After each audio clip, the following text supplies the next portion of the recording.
ఇక ఆయన ఒక ఆయన ఉన్నాడు, ఇక ఆయన ఏం మాట్లాడుతాడో ఆయనకు మొక్కాలే. తెల్లారు లేస్తే కేసీఆర్ గారిని పట్టుకొని ఇష్టం వచ్చినట్టు మాట్లాడుతున్నాడు. నేను చెప్తున్నా మీకు, వాళ్ళకే చెప్తున్నా, నేను ముఖ్యమంత్రులనే ఉరికిచ్చిన చరిత్ర మాకుంది. మీలాంటి బఫూన్గాలను ఉరికిచ్చుడు పెద్ద లెక్క కాదు. టైం వస్తుంది. ప్రతిదీ రాసి పెట్టుకుంటున్నాం. బరాబర్ మిత్తితో సహా సూద్కే సాత్ దేదేంగే, పక్కా వాపస్ దేంగే. బాగా ఎగిరెగిరి మాట్లాడుతున్నారు. కేసీఆర్ని ఎంత తిడితే అంత ఒక పైశాచిక ఆనందంతో ఒక పిచ్చి ఛానల్ చూపెడుతుంది, ఒక పిచ్చి పేపర్ రాస్తుంది. ఇక దానికే మొత్తం దానికోసమే మాట్లాడు. నలుగురు కూడా కింద సీడీలు కొడతారనగానే ఓ జమ చేసుకున్న కిరాయి మూక కోసం పిచ్చి మాటలు. గిట్లనే మాట్లాడు ఒక ఆయన కథం అయిపోయిండు. ఇదివరకు ఒకడు ఉండే ఇంత ఉండేడు, వాడట కథం అయ్యిండు. ఇప్పుడు వీళ్ళే గుర్తుండ్రు. గదే ఓటుకు నోటు. ఆ కేసు అటు బంద్ అయింది. వాడు ఒర్లు వాడు బంద్ అయ్యిండు. ఇప్పుడు వీళ్ళు మోపోయింది ఇద్దరు. వాడిని చూసుకోండి. చరిత్రలో కేసీఆర్తో పెట్టుకున్నాడు ఒక్కడు కూడా బాగుపడలేదు. ఒక్కడు కూడా బాగుపడలేదు. పెద్ద వాళ్ళే కథం అయిపోయింది. కాబట్టి ఈ మురిగే కుక్కలు ఏవైతున్నాయో జాగ్రత్తగా ఉండండి. మీ లెక్కలు కూడా మా దగ్గర ఉన్నాయి.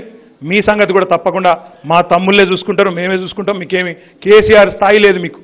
మనం సరిపోతాం, వీళ్ళకు మనం చూసుకుందామని చెప్పి కూడా తెలియజేస్తూ, ఎక్కడ చూసినా భారతీయ జనతా పార్టీ బీజేపీ అంటే వాళ్ళు. అందుకే ఇక్కడ ఆ టీఆర్ఎస్ పార్టీ ఆ దరిద్ర ముఖాలు పోటీ వేసుడు ఇవ్వలేడు. ఆ ముఖాలు చూసి ఎవడు ఓటు వేసాడు అంటే పివి నరసింహ కూతురు పట్టుకొచ్చాడు.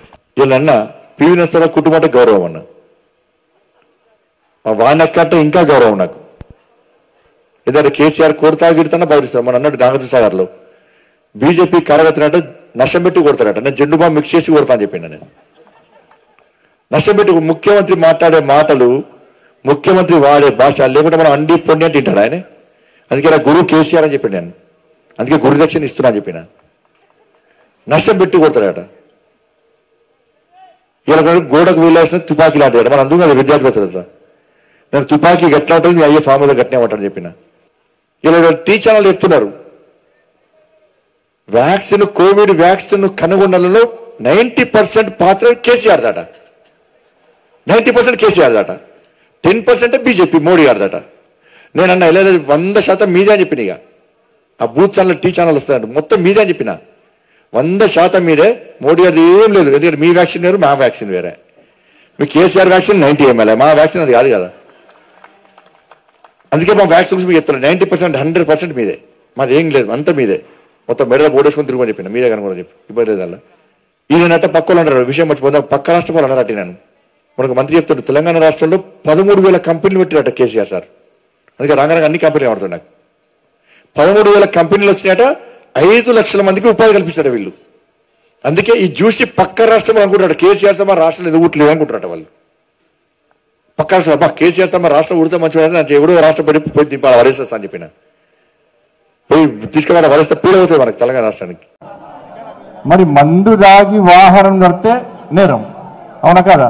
మందు దాగి వాహనం నడవడం నేరమైనప్పుడు మందు దాగి రాష్ట్రం నడితే నేరమా కాదా? మరి ముందు రాష్ట్రం నడుపుతారు ఎవడన్నా, తప్ప కాదా? ఒప్పుకుంటావు మరి గటువంటి పరిస్థితి తెలంగాణ రాష్ట్రం ఉంది. గటువంటి ముఖ్యమంత్రి మనకున్నాడు. అందుకే రాష్ట్రం అదోది పాలైంది. ధనిక రాష్ట్రం అన్నాడు, అప్పుల రాష్ట్రంగా చేసాడు. అంతకుముందు కారు సారు 16 అన్నాడు. నేను చెప్పిన కారు సారు ఇక రారు. కారు టైర్లు ఊసిపోయినాయి, షెడ్డు వేయింది. ఆ స్టీరింగ్ మాత్రం ఆ ఎంఐఎం పార్టీ చేతిలో పెట్టాడు. వాడు అప్పుడప్పుడు స్టీరింగ్ తింటాడు, సడన్ బ్రేక్ వేస్తాడు, అక్కడ జల్లకి తింటాడు, కేసీఆర్ సార్ షాక్ తింటాడు. ఇది టీఆర్ఎస్ పార్టీ పరిస్థితి. భారతీయ జనతా పార్టీ అంటే ఇది పడుతుంది కేసీఆర్కు. హాయ్ ఫ్రెండ్స్, మా టుడే టుమారో యూట్యూబ్ ఛానల్ చూస్తున్నందుకు చాలా థ్యాంక్స్. మరిన్ని లేటెస్ట్ వీడియోస్ కోసం వెంటనే సబ్స్క్రైబ్ చేయండి. అలాగే ఈ బెల్ ని కూడా రింగ్ చేసేయండి. మా నోటిఫికేషన్స్ అన్ని మీ మొబైల్లో వస్తాయి. అలాగే మా వీడియోస్ మీకు నచ్చితే లైక్ చేయండి, షేర్ చేయండి, నచ్చకపోతే కామెంట్ చేయండి.